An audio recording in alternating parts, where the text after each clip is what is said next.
పెద్దిరెడ్డి రామచంద్రారెడ్డి గారు నిన్నటి press meet సందర్భంగా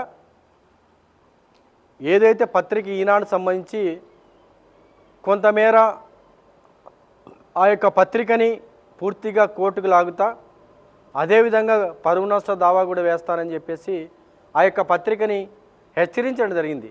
అయా పెద్దిరెడ్డి రామచంద్రారెడ్డి గారు, ఈనాడు పత్రిక వాళ్ళు దాదాపు 50 సంవత్సరాల కాలంగా కూడా ప్రతిపక్షంలో ఉన్న అధికార పార్టీలో ఉన్న ఆ యొక్క పత్రికకి అంత విలువ ఉందంటే ఆ యొక్క పత్రికకి ఈరోజు ప్రజలంతా కూడా చదువుతూ ఆ యొక్క పత్రికను ఫాలో అవుతున్నారంటే ఆ పత్రిక నిబద్ధత, ఆ యొక్క పత్రిక చేస్తున్నటువంటి కార్యక్రమాలు ప్రతి ఒక్కరు కూడా గమనిస్తేనే అటువంటి పరిస్థితులు ఉంటాయి.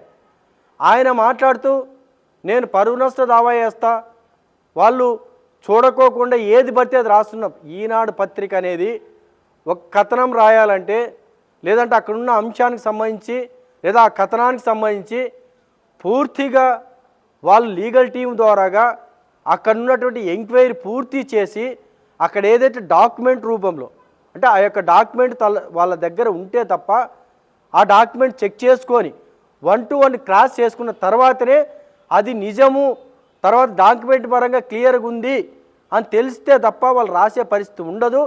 ఇలాంటి దాటికి ఈనాడు పత్రిక ఎప్పుడు భయపడదు. ఎందుకు భయపడదు అంటే వాళ్ళు రాసే దాంట్లో కరెక్ట్ ఏదైనా ఉంటే తప్ప రాసే పరిస్థితి ఈనాడు పత్రికకి లేదని చెప్పేసి నీకు గుర్తు చేస్తా ఉన్నాం.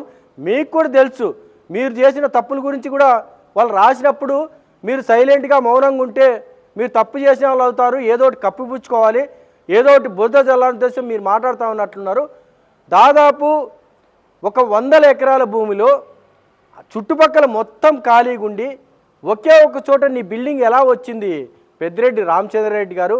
మీరు మీ ప్రభుత్వం ఉన్నప్పుడు భూ కబ్జాలకు పాల్పడుతూ ప్రజలను భయభ్రాంతులకు గురి చేస్తూ రకరకాల ఇబ్బందులకు గురి చేసినటువంటి మీకు ఒకటే సూటిగా ప్రశ్నిస్తున్నాం. వాళ్ళు రాసిన ఈనాడు పత్రిక దాదాపు 100 ఎకరాలు పూర్తి అడవి ప్రాంతం ఉన్నప్పుడు ఆ అడవి ప్రాంతంలో ఒక్క చోట మాత్రం ఆ బిల్డింగ్ మీ బిల్డింగ్ ఎలా వచ్చింది అంటే మీరు ఎలా కొన్నారు? మీరు చెప్తా ఉన్నారు నేను అక్కడ కొన్నాను, ఒక 500 ఎకరాలు కొన్నా లేకపోతే 100 ఎకరాలు కొన్నా అంటున్నారు. చుట్టూ ఖాళీగా ఉన్నప్పుడు చుట్టూ బంజరు భూమి లేదా ప్రభుత్వ భూమి అయినప్పుడు ఆ మధ్యలో ఒకటే మీకు ఎలా కొన్నారు పెద్దిరెడ్డి రామచంద్రారెడ్డి గారు? మీరు గతంలో ఎలాగో మీ ప్రభుత్వం ఉంది కాబట్టి మీరు ఏం చేసినా చెల్లుబాటు అయింది. ఇప్పుడు అలా ఉండదు. మీ మీద ఖచ్చితంగా ఎంక్వైరీ జరుగుతుంది.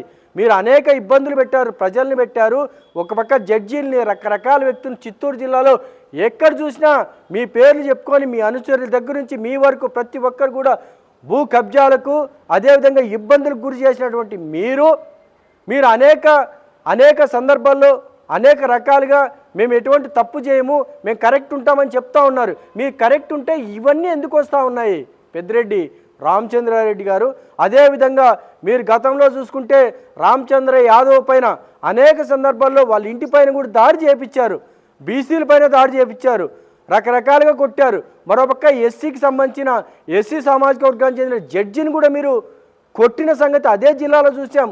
మీరు ఈరోజు ఈనాడు పత్రిక బుద్ధ వెళ్తే మాత్రం అది మీ పైన ఉంచుకుని ఉంటుంది తప్ప మీరు ఈనాడు పత్రికను మాత్రం ఏమీ చేసే పరిస్థితి ఉండదని చెప్పేసి పెద్దిరెడ్డి రామచంద్ర గారికి గుర్తు చేస్తున్నాం. మరీ జోక్గా ఉంది, ఎందుకంటే మీరు కామెడీ చేస్తా అన్నట్లుంది పెద్దిరెడ్డి రామచంద్రారెడ్డి గారు. వాళ్ళు ఖచ్చితంగా ఒక నిర్దిష్టమైన ప్రణాళిక లేకపోతే ఖచ్చితమైన సమాచారంతోనే ఆ పత్రిక రాస్తుంది తప్ప ఏది పడితే అది రాసే పరిస్థితి ఆ యొక్క పత్రిక ఉండదు. ఆ పత్రిక విలువలు నైతికత ఉన్నాయంటే 50 సంవత్సరాలుగా కొనసాగుతుందంటే వాటికి కారణం ఆ పత్రిక నిబద్ధతే. జై భీమ్, జై హింద్.